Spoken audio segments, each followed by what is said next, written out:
Baik, selamat malam. Perkenalkan, nama saya Imam Budi Utama, mahasiswa jurusan Sosiologi semester 9, Fakultas Ilmu Sosial dan Ilmu Politik, Universitas Nusa Cendana Kupang. Baik, pada kali ini saya akan membahas buku yang berjudul Masyarakat, Sistem Informasi, Operasi dalam Global yang Dinamis pada Lingkungan Bisnis. Langsung saja ke pembahasan. Bab pertama, taksonomi dari masyarakat informasi. Masyarakat informasi, alat baru, pikiran atau cara hidup baru. Dampak teknologi infokomunikasi pada individu dan organisasi telah dianalisis di bawah rubrik masyarakat informasi sejak awal revolusi komputer di tahun 1960-an. Ini adalah sosiologi pandangan ekonomi tentang dampak komputer pada masyarakat secara umum. Peran komputer dan aplikasi jaringan mempengaruhi hampir setiap aspek manusia, kehidupan, sosiologi dan perintis komputer mencoba merasionalisasi peran komputer dalam masyarakat. Istilah masyarakat informasi pertama kali digunakan oleh Koyama pada tahun 1968 dan kemudian oleh rekan senegaranya Masuda pada tahun 1971 dalam rencana induk pembangunannya Masyarakat Informasi Jepang, Masyarakat Informasi Berevolusi. Dari itu slogan-slogan pada 1960-an sebagai masyarakat yang dilayani komputer, dan di tahun 1970-an sebagai era sibernetika, era informasi, pengetahuan masyarakat, masyarakat teknotronik, komputer revolusi, masyarakat kabel, masyarakat telematik, pasca masyarakat industri, dan Gutenberg.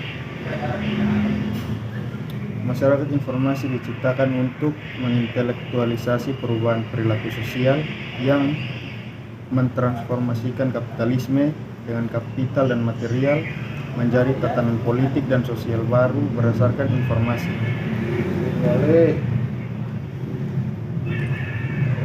Di Eropa Timur, khususnya Polandia, ide-ide ini hampir diimplementasikan di bawah bentuk sistem informasi yang bertujuan nasional untuk mengubah masyarakat totaliter menjadi masyarakat yang terinformasi.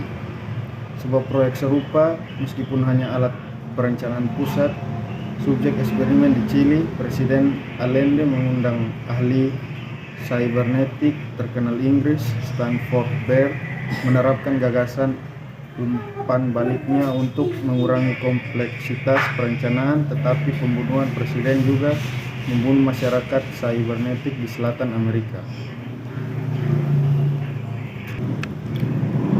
Pawlowska menawarkan 5 karakteristik informasi berikut yang disepakati oleh sebagian besar penulis. Yang pertama, materialisme informasi. Informasi sebagai barang ekonomi yang dapat dijual, dibeli, dan dimiliki. Yang kedua, teknologi informasi yang diterapkan secara luas. Yang ketiga, integrasi berbagai jenis teknologi informasi. Yang keempat, perekonomian nasional yang didominasi oleh sektor informal. Yang terakhir, status pengetahuan khusus. Masyarakat informasi dengan ekonomi informasinya terjadi sebagai akibat dari evolusi industri daripada revolusi industri informasi. Meskipun itu adalah masyarakat kapitalistik yang sama dengan nilai-nilai yang sama, fokus pada informasi, meningkatkan kognisi manusia dan mengubah masa depan umat manusia dan lingkungannya, terutama infrastrukturnya, dan mungkin membawa serta perubahan nilai-nilai sosial. Masyarakat informasi membutuhkan manusia. Proses kognisi tidak lagi terbatas pada reduksionisme, mekanisme, dan analisis. Proses dalam masyarakat bisa lebih terbuka, lebih ekspansif, menghasilkan ide dan solusi yang disalurkan oleh fokus, tujuan, dan sintesis yang lebih baik Kuatnya perkembangan media dalam masyarakat informasi, khususnya antar TIK aktif memfasilitasi komunikasi pesan seseorang. Ini mungkin mengarah ke demokrasi partisipasif yang harus menjamin akses yang sama ke kekuasaan dan hak untuk memutuskan nasib seseorang. Ini adalah nilai-nilai baru yang dapat diimplementasikan masyarakat informasi. Sosiologi memandang masyarakat informasi sebagai masyarakat impian yang idealis, nilai-nilai dan tangan bersih yang tidak terlibat dalam ekonomi material yang kotor. Apakah itu realistis untuk berharap begitu banyak dari masyarakat informasi atau bahkan berpikir seperti itu sebuah masyarakat bisa ada? Jawabannya adalah tidak. Ekonomi pasca industri juga dikenal sebagai layanan atau ekonomi informasi oleh Daniel Bell terhadap ekonomi elit. Seperti ekonomi tidak dapat menopang ekonomi nasional dalam jangka panjang karena ekspor pekerjaan dan mengganggu perkembangan ekonomi yang matang. Interpretasi sempit dari masyarakat informasi sebagai budaya berdasarkan materialisme informasi membuat konsep masyarakat lebih dari sebuah dan tidak terpenuhi, bahkan menyesatkan premis dan fiksi ilmiah. Namun jika masyarakat informasi dipahami sebagai alat untuk membuat lebih banyak informasi, keputusan yang mampu dan bijaksana, maka masyarakat seperti itu dapat melewati pemeriksaan realitas dan pembangunan harus didukung. Masyarakat seperti itu memiliki peluang untuk menjadi masyarakat sadar dalam perjalanan untuk berkembang menjadi masyarakat bijak, tidak didorong hanya dengan informasi dan pengetahuan, tetapi juga dengan kebijaksanaan bagaimana bertahan hidup dan menjadi puas. Jika masyarakat informasi menggunakan surat elektronik, telekomuting, elektronik, perdagangan, dan atau pembelajaran jarak jauh dalam skala luas, kemudian teknologi ini memimpin dengan cara baru perilaku manusia dalam peradaban.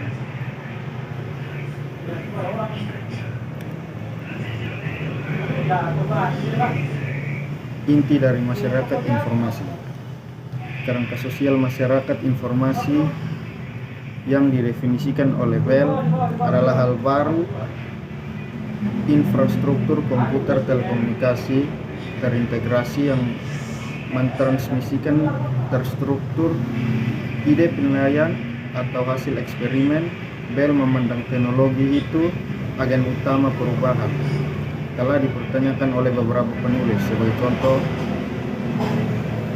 John McCarthy berpendapat bahwa teknologi baru bukanlah penyebab utama perubahan dalam masyarakat kita saat ini. Di sisi lain, Bell mungkin berpikiran sama cara tersebut jika mengacu pada tesis Matul dan Parrot bahwa masyarakat informasi ditentukan oleh proporsi informasi pengetahuan kegiatan untuk materi. Jika aktivitas terakhir lebih besar dari aktivitas sebelumnya, maka sektor informasi menjadi yang utama. Produk informasi dan layanan dengan dua sektor informasi lain yang menyimpang. Tiga sektor yang tersisa adalah swasta produktif, produksi barang, produktif umum, membangun jalan, bendungan, dan sebagainya, dan rumah tangga.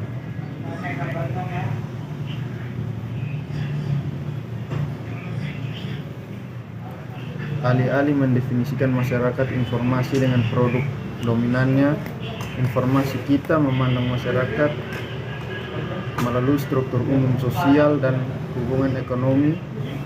Investigasi tentang struktur umum, hubungan sosial, dan ekonomi harus mengarah ke analisis peradaban. Peradaban adalah struktur infomaterial dikembangkan oleh manusia secara efektif mengatasi diri mereka sendiri, alam, dan pencipta. Peran suatu masyarakat dalam konteks peradaban harus memperhatikan tahapan perkembangan. Peradaban pertama adalah peradaban masyarakat yang mengorganisir masyarakat berdasarkan peradaban ini. Peradaban berikutnya bab 2, organisasi struktur tanpa hierarki dalam dinamis bisnis global lingkungan hidup. Solusi yang mungkin membentuk file struktur organisasi tanpa hierarki. Tujuan dari redesign bisnis adalah membentuk organisasi tersebut yang tidak akan menghalangi perubahan proses dinamis dan pada saat yang sama akan memungkinkan penguasaan proses dan sumber daya yang bercampur. Untuk ini, objek tujuan bisnis dalam sistem bisnis diklasifikasikan menjadi 3 objek agregat. Objek agregat dipilih menurut karakteristik umum dari objek yang membentuk objek gabungan ini. Objek agregat yang dipilih adalah sumber daya aktivitas dan pesan. Penelusuran membatasi dirinya sendiri pada diskusi objek gabungan.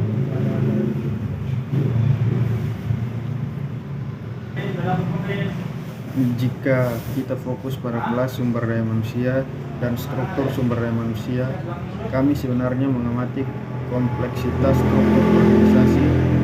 Seorang manusia yang dibicarakan dengan segala sifatnya ikut ambil bagian dalam proses sebagai individu secara keseluruhan dan merupakan elemen dasar dari organisasi. Struktur masalah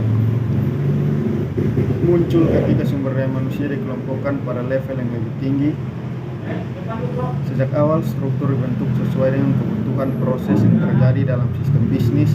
Saat membuat sistem, kemudian mereka tidak cukup menyesuaikan diri dengan perubahan kesenjangan antara yang ada, struktur objek bisnis dan struktur yang memadai adalah alasan utama untuk proses yang tidak efisien.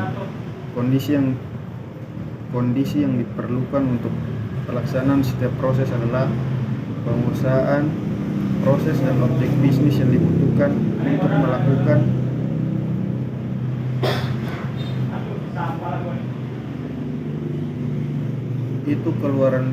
itu keluaran bisnis yang dibutuhkan dapat dicapai dengan berbagai cara. Oleh karena itu, proses dengan tujuan yang sama dapat memiliki berbagai versi pemilihan file objek yang dibutuhkan, yang secara substansial dapat berbeda mengenai yang dipilih. Versi diikuti dengan identifikasi objek yang tersedia di sistem bisnis. Yang berikut, organisasi proses transformasi menuju globalisasi. Pertama, perlunya globalisasi. Pindah ke lingkungan kerja baru seperti globalisasi dianggap sebagai hal yang utama perubahan organisasi. Proses transformasi menuju globalisasi adalah dengan banyak isu, dengan banyak masalah. Itu telah terbukti berisiko, mahal, menyakitkan, dan latihan tak terduga. Ini adalah tugas besar dan sulit untuk dicapai karena memang demikian untuk menghadapi perubahan budaya organisasi dan manusia. Pertanyaan yang dihadapi kita sekarang adalah apakah kita membutuhkan transformasi? Organisasi yang bersedia mengadopsi pendekatan bisnis baru dan atau memperkenalkan suatu teknologi baru harus memiliki lingkungan yang sangat kuat dan bagus. Alasan mengapa mereka perlu mengubah budaya kerja yang ada, sementara inovasi membutuhkan kreativitas, ini juga melibatkan banyak kerja keras. Perubahan organisasi harus diperkenalkan untuk menjawab beberapa kebutuhan dan atau untuk memecahkan masalah bisnis. Akibatnya, semua orang di belakang transformasi, pengadopsi, manajer, dan pengambil keputusan harus tidak hanya apa tetapi juga mengapa mereka perlu melalui proses transformasi, dan karenanya mereka harus memiliki alasan yang menarik dan persuasif untuk dapat menjual proyek kepada semua orang terlibat. Orang perlu tahu mengapa mereka harus mengubah cara mereka melakukannya agar mendukung dan antusias terhadap perubahan. Mereka tidak perlu hanya menyadari kebutuhan dan pentingnya perubahan, tetapi juga manfaatnya dan nilai berbagai perubahan itu dengan organisasi mereka. Proses transformasi. Bagian ini berfokus terutama pada teori dan praktik dari keseluruhan proses memindahkan organisasi dari lokalisasi ke globalisasi. Tujuan utama dari bagian ini untuk memberikan pemahaman lengkap kepada organisasi tentang tahapan utama dari siklus hidup proses transformasi. Pemahaman seperti itu bisa membimbing organisasi dalam merencanakan dan mengelola perpindahan mereka ke globalisasi dan bersaing secara efektif secara global. Secara umum, mengalami perubahan organisasi atau mengadopsi teknologi baru harus menambah nilai nyata bagi organisasi yang menjalankannya. Perpindahan organisasi ke globalisasi adalah proses mengubah ide-ide baru dan konsep ke dalam metode dan teknik yang kreatif dan dapat digunakan membantu organisasi dalam memperluas pasar mereka dan memperluas basis pelanggan mereka ke seluruh dunia. Agar organisasi bisnis dapat memecahkan masalah yang selalu berubah, persyaratan bisnis memenuhi permintaan pelanggan yang terus meningkat dan harapan meningkatkan cara mereka melakukan bisnis. Mereka perlu mengubah, mereka perlu cara berpikir yang ada untuk mencapai solusi yang paling tepat masalah yang dihadapi atau mencari cara yang lebih baik untuk melakukan sesuatu. Untuk mengatasi market global saat ini dan untuk mendapatkan keunggulan kompetitif, organisasi membutuhkan cara baru dan lebih baik untuk menjalankan bisnis mereka dan juga lebih efektif untuk tetap berada di depan pesaing mereka. Untuk melakukannya, mereka perlu merencanakan untuk mengadopsi dan memanfaatkan teknologi atau inovasi baru yang memungkinkan mereka mencapai tujuan mereka. Mungkin dari saya hanya itu saja yang bisa saya sampaikan. Lebih dan kurangnya saya mohon maaf. Saya ucapkan terima kasih.